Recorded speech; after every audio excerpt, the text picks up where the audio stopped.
আমার মনে হয় আর কিছুদিনের মধ্যেই হয়তো আমরা জানতে পারবো যে ভারত আর ইউএইর মধ্যে একটা বিশাল হিস্টোরিক্যাল ডিল হয়ে গেছে। কেননা আপনারা যদি পাস্ট একটু দেখেন তাহলে অলরেডি জানবেন যে ভারতের সাথে ইউএইর সম্পর্ক বরাবরই ভালো ছিল। কিন্তু আমি কথাটা কেন বলছি এর পেছনে মূলত কারণ হচ্ছে যে ভারত আর ইউএইর সম্পর্ক গত ৬-৭ মাস ধরে যে অগ্রগতিতে এগিয়েছে সেটা থেকে আমরা একটা হিন্ট পেতে চলেছি যে হ্যাঁ, সামনে হয়তো আমাদের মধ্যে একটা বিশাল বড় ডিল আসতে চলেছে। আর এটাকে হয়তো আরো ইনসিওর করে দিচ্ছে ইউএইর প্রেসিডেন্ট ভারতে ভিজিট করার জন্য। তিনি মাত্র ৩ ঘন্টার জন্যে কিন্তু ভারতে আসেন। আজকের এই ভিডিওতে আমি বিস্তারিতভাবে আলোচনা করব যে ভিজিটে মূলত কী জিনিস নিয়ে আলোচনা করা হয়েছে? আর কেনই বা এই ভিজিটটা পাকিস্তানকে একটু চিন্তায় ফেলে দিয়েছে? বন্ধুরা, আপনারা যদি গুগলে একবার সার্চ করেন যে ভারত আর ইউএই ভিজিট, তাহলে কিন্তু এরকম আপনারা অজস্র আর্টিকেল দেখতে পারবেন যেখানে স্পেসিফিক্যালি এটা বলা হচ্ছে যে ভারত এবং ইউএই তাদের নতুন হয়তো মেগা কোনো ডিফেন্স ডিল নিয়ে আসতে পারে। আর তার সাথে এলএনজি ডিলও। কেননা আমরা কিন্তু ইউএইর কাছ থেকে এলএনজিও কিনে থাকি মানে গ্যাস এবং তেলও কিনে থাকি। আর এখানে আরও একটা আর্টিকেলকে বিশেষ করে প্রচার করা হচ্ছে। যেখানে আপনারা মেনশন পাবেন $200 বিলিয়ন কথা। এখানে মূলত বলা হচ্ছে যে ভারত এবং ইউএইর মধ্যে যে ট্রেড ডিল হয়ে থাকে, কারেন্টলি যে ট্রেড ডিলটা হয় সেটাকে আরও আমরা ডবল করব ২০৩২ সালের মধ্যে। যার মধ্যে ইনক্লুড তো অবশ্যই থাকবে এলএনজি এবং ডিফেন্স প্লাস এখানে স্পেসও কিন্তু ইনক্লুড হয়ে যাচ্ছে। আরেকটা জিনিস আপনারা এটাও হয়তো এখন বিভিন্ন মানে নিউজ পোর্টালে দেখতে পাচ্ছেন যে নরেন্দ্র মোদী আমাদের মানে ইউএইর প্রেসিডেন্টকে ডাইরেক্ট এয়ারপোর্টে রিসিভ করতে গেছিলেন। এই ধরনের জিনিস কিন্তু তিনি সবার সাথে মোটেও করেন না। এর আগে আপনারা দেখেছেন পুতিনের সাথে করেছেন। তিনি ডাইরেক্ট পুতিনকে রিসিভ করতে গেছিলেন। এর সাথে আমি বলব ইসরায়েলের প্রেসিডেন্ট তার সাথেও তিনি সেম জিনিস করেছিলেন।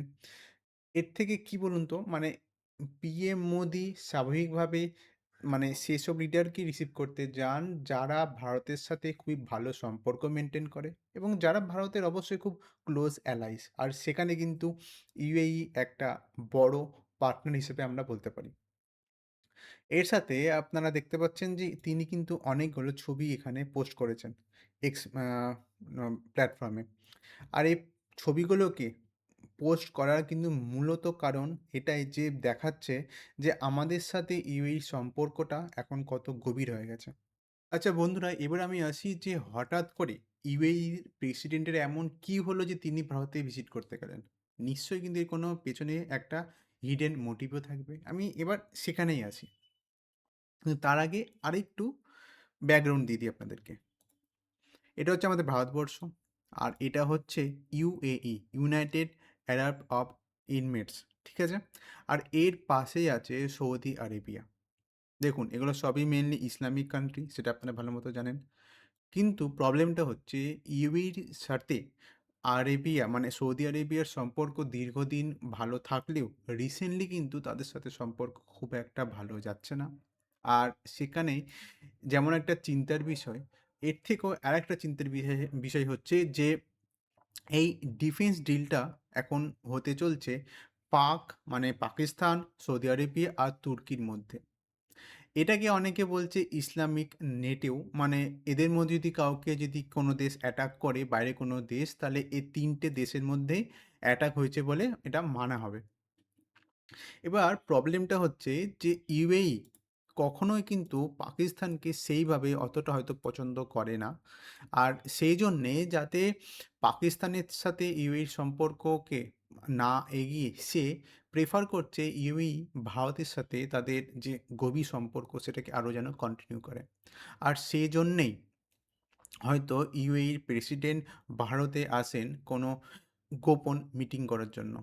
আচ্ছা, এবার আমি আসি যে ভারত আর ইউএইর মধ্যে মূলত যে ডিফেন্স ডিলটা হয়েছে তার ব্যাপারে একটু আমি ছোট্ট করে ডিটেলসে বলে দিই কী হয়েছে। জানা যাচ্ছে যে ভারত ইউএইকে বিভিন্ন ধরনের অস্ত্র সেল করবে। আবার ভারতের সাথে ইউএইর যে আ সেনাবাহিনী বলুন তারা মানে এক্সারসাইজও করবে দুজনে একসাথে।